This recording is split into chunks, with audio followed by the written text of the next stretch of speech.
Halika, samahan niyo akong alamin ang isa sa mga sekreto ng trading, ang tinatawag na institutional candles. Ito yung paraan para makita natin kung paano ba talaga gumalaw ang mga malalaking institusyon sa merkado. Tara, simulan na natin. Alam mo yung feeling na to? Yung sobrang confident ka na sa analysis mo, pumasok ka sa trade, tapos, boom, tinamaan yung stop loss mo. Ang pinakamasaklap, pagkatapos kang ma-stop out, biglang gumalaw yung presyo. Exactly kung saan mo inexpect. Sobrang nakakainis, di ba? Well, may kasabihan sa trading na dapat nating tandaan. Kung hindi mo nakikita ang liquidity, malamang ikaw ang magiging liquidity at yan mismo ang nangyayari sa atin. Ibig sabihin, yung mga biglaang galaw na yan, hindi yan random. May dahilan sa likod niyan. Okay, so unang-una, pag-usapan natin yung frustrasyon na yan. Talagang sisilipin natin kung bakit ba nangyayari itong mga senaryo na parang pinaglalaruan lang tayo ng market. Kasi ito ang catch. Yung mga bigla ang pag-spike ng presyo, hindi yan aksidente. Sinasadya yan, ine-engineer yan ng mga malalaking institution para lang mangolekta ng liquidity. Sa madaling salita, para matrigger yung mga stop loss natin bago nila itulak ang presyo sa totoong direksyon. So, paano natin malalaman? Dito na tayo sa ikalawang bahagi, ang pagbabasa ng mga bakas. Kasi kahit gaano sila kalaki, nag-iiwan sila ng mga footprints o bakas sa chart. At ngayon, tuturuan ko kayo kung paano to basahin. Dito talaga magbabago ang lahat. Tingnan nyo to. Para sa ating mga retail traders, ang nakikita natin ay strong resistance level.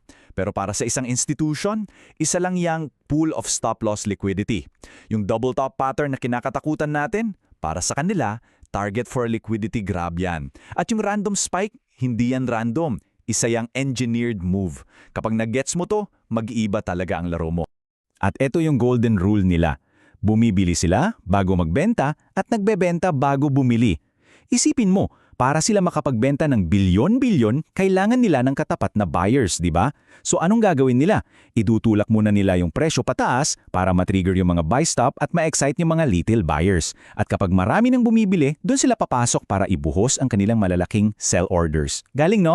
So ganito ang nangyayari step by step. Step 1, tayo. Masipag na naglalagay ng stop loss sa taas ng high o sa baba ng low. Step 2, sila naman sinasadyang itulak ang presyo para walisin lahat ng yon. Step 3, yung stop hunt na yan ang gasolina nila para makapasok sa kanilang malalaking positions. At step 4, kapag puno na ang tangke nila, biglang liliko ang presyo papunta sa totoong direksyon na gusto nila. Tayo, naiwang nakanganga. Dito na papasok ang konsepto ng institutional candle. Ano ba to? Simple lang. Ito yung huling kandila na kumontra bago yung malakas na paggalaw. Kung pabagsak ang market, ito yung huling green candle. Kung paakyat, ito yung huling red candle. Ito mismo yung fingerprint, yung bakas na iniiwan ng smart money. Okay, so gets na natin yung ano at bakit. Ngayon, sa pinaka-exciting na part, paano ba natin sila makikita? Paano i-spot to sa charts natin? Okay, ano ba yung mga hahanapin natin sa chart? Ito yung checklist. Una, yan yung huling up candle bago ang malakas na bagsak o huling down candle bago ang malakas na rally. Pangalawa, at ito ang pinaka-importante, dapat na break o nilampasan niya yung isang dating high o low. Dapat may winali siyang liquidity. Pangatlo, pagkatapos ng candle na yan, dapat malakas at decisive ang kasunod na galaw. Tandaan na, ang tinitignan natin ay yung buong intensyon ng pagtulak, hindi lang isang specific na kandila. Para mas malinaw, tingnan natin tong comparison. Sa bullish na senaryo, nagbebenta muna sila para kunin yung liquidity sa baba at ang resulta, malakas na pag-angat. Sa bearish naman, kabaliktaran. Bibili muna sila para kunin ang liquidity sa taas, tapos malakas na pagbagsak ang kasunod. Pareho lang ang logic, magkaiba lang ng direksyon. Okay, marunong na tayong mag-spot. Ang tanong, paano tayo sasabay? Paano natin to gagamitin para makahanap ng magandang trade? Dito na natin gagawing actionable strategy ang lahat ng to. So paano mo malalaman kung paakyat o pababa ang market flow? Simple lang pala.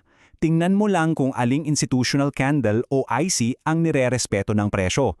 Kung bullish ang flow, makikita mo na kapag bumabalik ang presyo sa mga bullish IC, umaangat ulit ito at binabasag o nilalabag niya ang mga bearish IC. Kung bearish ang flow, baliktad lang. Kung sino ang nirerespeto, doon nakapabor ang market. Okay, ready na. Ito yung simple 4-step model para sa entry. Step 1, humanap ka ng IC na nag-cause ng break of structure. Step 2, mag-abang ka. Hintayin mong bumalik ang presyo sa area na yon. Tinatawag yang mitigation. Step 3, pwede kang pumasok sa open ng kandila o sa 50% level nito. At step 4, ilagay mo lang stop loss mo sa kabila lang ng candle, sa baba ng low para sa buys o sa taas ng high para sa sells. Napaka-specific. At dito nagiging sobrang powerful ng technique na to. Dahil sobrang specific ng entry mo at sobrang liit ng stop loss mo, ang potential risk to reward ratio mo ay pwedeng maging sobrang laki. Tulad nito, posibleng makakuha ng 1:6, 1:10 o higit pa. Imagine, ang liit ng risk pero ang laki ng pwedeng kitain. So, bilang pagtatapos, sana malinaw na hindi lang to basta isang bagong strategy ha. Ito ay isang kumpletong pagbabago ng pananaw, isang bagong mindset sa pagtingin sa market. Kaya ang iiwan ko sa inyo, eto. Itigil na natin ang pag-trade lang ng mga patterns na nakikita natin. Simulan na nating i-trade ang totoong intensyon sa likod ng bawat paggalaw ng presyo. So ang tanong ko sa iyo ngayong alam mo na kung paano makita ang mga bakas na iniiwan ng smart money, saan mo sila unang hahanapin sa chart mo? Pag-isipan mo yan. Hanggang sa susunod.